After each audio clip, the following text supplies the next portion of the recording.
Lars, and today we're going to be talking about one of my favorite animals in the entire rescue, and that is tortoises.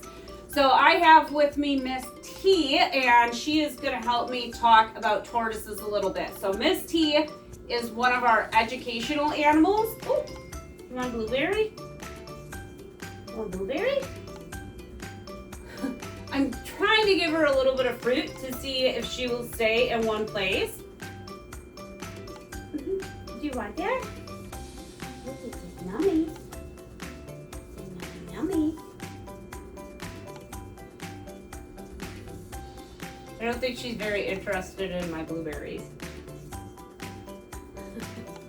So Miss T is an African sulcata tortoise, also known as a spurred tortoise. One of the cool things about these guys, oh, you're gonna mush the blueberries, you little fart knocker. Yeah, we can't do that. She's very interested in the package of blueberries that I have here for her. Just to let you guys know, I do not recommend this as a staple food. This is a treat food for her. Berries are a lot better than a lot of other fruit. So one of the reasons why we don't feed a lot of fruit to the reptiles is because of how slow their whole system moves. So tortoises like Miss T actually need to have lots and lots of fiber in their diet. So we feed hay and different grasses, and then additionally, we feed some high fibrous vegetables like celery, and we'll also do bok choy. They need that fiber in their diet in order to properly digest, and so that is the primary reason why we feed that. Now think about it though, they eat their food, and actually their food stays in their system for approximately 2 weeks. So we all know what happens with grapes when they're able to ferment, or any other fruit when it's able to ferment. In a reptile's body, things like that can cause yeast issues. So when we feed fruit, it is a really, really small amount of fruit. And what are you going to do? You're crawling towards me here, huh? It's a small amount of fruit. We just don't want a lot sitting in her body. So one of the common misconceptions about tortoises like Miss T, because they're from the sub-Saharan regions in Africa, they're actually the third largest land tortoise in the entire world. So people, when they're thinking about Africa, and we're thinking about the Sahara area in Africa, a lot of people think these guys like to be out in the hot, hot sun all the time. And that's really not true. So with African sulcata tortoises, and the reason why they're called spurred tortoises is because they actually have spikes on the front of their feet. And that is meant for digging down. Oh, she's heavy. Come here, baby. Come here. Come here. You just gotta show your spurs.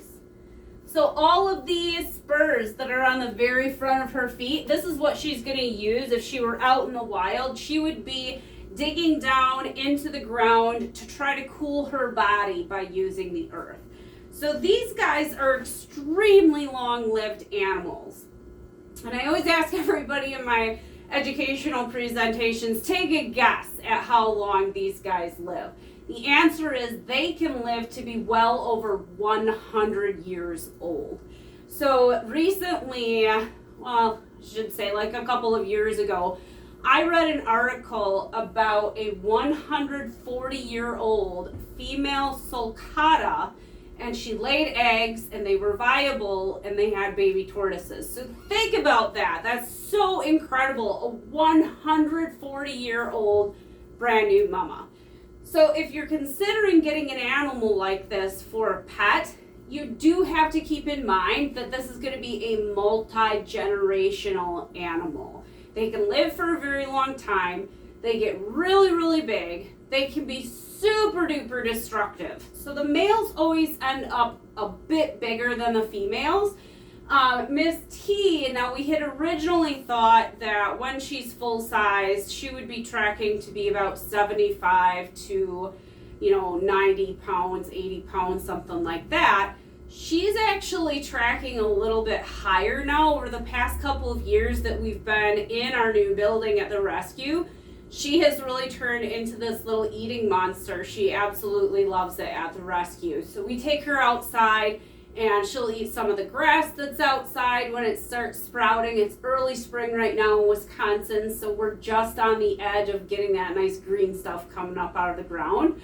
When we take her outside, we really want to have at least 70-degree temperature, because that is going to be the optimal temperature for these guys to be outside. Now, if it gets to be close to 100 degrees or over, they actually will need a spot to cool down. It's not safe to have them outside when the temperatures are that hot. And it all has to do with husbandry, you know, the sunshine that they're receiving and the food that they're processing in their body to be able to function optimally. Do you want to come back over here? We woke her up from a nap to bring her up here so that she could do this video, and so she has a little routine. She's trying to dig in the corner, guys. Are you trying to dig? Yeah, you're not gonna get very far. It's not like you're gonna be able to get to China or anything. So when she wakes up, she likes to eat. And then she takes her little tortoise nap. So at this point of the day, she's woken up, she has eaten some hay, and now she wants a little tortoise nap. And then she'll wake up again early afternoon, and then she'll want to eat some more, and then she'll want to nap again. One of the things about tortoises, though, a lot of people think that tortoises, like it's tortoise, it's slow, right? Totally false. So whether you're dealing with a little guy, like at the rescue right now, we have a redfoot tortoise, we have mitigated tortoises, we have Russian tortoises, and then we have Miss T, and we have another Sulcata tortoise as well. So when you're thinking about these guys, you think tortoise, totally slow. Well, if you take them outside and you try to put them, let's say, in some fencing or some chicken wire or something like that, anything that they can see through, they will try to get through. And they move a lot faster than a lot of people give them credit for.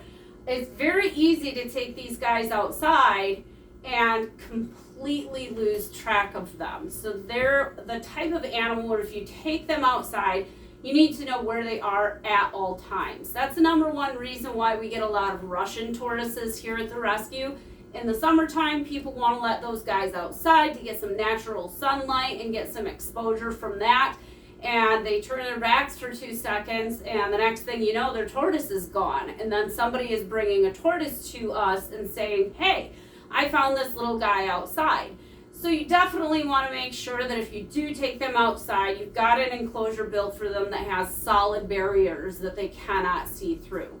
These guys also like to dig too, and little guys like to dig as well. So you've got to put your enclosure down into the ground, because there have been several accounts of somebody just setting up a fence that was at ground level, and the tortoise actually was able to dig down and go under the fence and get out that way. These guys are extremely determined, and sulcatas especially are extremely, extremely strong. Do you want to come and say hi? Do you want a blueberry? She's got her eyes closed right now. I think she totally wants to nap. So I just let her kind of do her thing. I do want to go over something that's really key with being able to take care of these guys. There are a couple of greens that you want to stay away from with tortoises. You want to stay away from them with bearded dragons and iguanas and other reptiles as well. Those greens that you do not want to feed include spinach and kale and chard. Those are the main ones. So the reason why you don't want to feed it is because of the high oxalates in those greens. And while something like that is good for us because of the way that our systems process food, it's not good for something like tortoises or reptiles, because the problem is that when it gets in the body, it's not metabolizing correctly, and it actually ends up leaching calcium from the bones, and it can lead very quickly to metabolic bone disease. So what you do want to feed instead, we feed, like I said previously, the celery and bok choy. We also do feed collard greens, but we try to keep those a little bit lower as well because they still have oxalates that are way up there. We feed mustard greens, we feed dandelion greens, we feed turnip greens. All those sorts of things are really good. I always tell everybody, whether you're dealing with a tortoise or you're dealing with an herbivore reptile like somebody like a bearded dragon or an iguana, you always want to make sure that you're giving fresh salad every single day to those animals because it really helps them with all the vitamins. You can also feed things like carrots and cooked sweet potato, although usually when Miss T eats sweet potato, she ends up with not only a sweet potato mustache, but she ends up with a little sweet potato goatee also. She's just waiting to go outside. She'll actually start kind of clawing at the gate that we have in the indoor enclosure that we have for all of the tortoises, because her body just knows when it is springtime and she wants to get outside. They're very intelligent also. She knows the exact route to take to get back to the courtyard at the back of the rescue so that she can forage on grasses from there. And she also knows her way out the front door, so we don't have to worry about that. Well, I think she's a little bit sleepy right now, so we're gonna go ahead and wrap this up. I do want to let you guys know, if you want to make a donation, because our educational animals, they're our ambassador animals. They're the ones that we use when we go out and talk with people about the responsibilities of owning a bird or reptile. So if you want to make a donation to help us continue the educational programming that we're doing and to help us care for animals like Miss T, you can go to our website, larsrescueandsanctuary.com. I've got that right on the bottom for you guys. We really do need a lot of sponsorships and donations to be able to survive as a rescue. As always, if you guys have any questions about tortoises or any other reptile, we are here to help. We've been doing this for a very long time, and we love to talk about the animals, and we love to help people to make sure that you're set up as a really good tortoise parent or even another reptile. So if you guys have any questions, just shoot them on over by our Facebook page. You can also send us an email. I hope you guys have a fabulous day. I'm going to get Miss T back downstairs in her basking spot so that she can take her mid-morning nap. Have a great day, guys.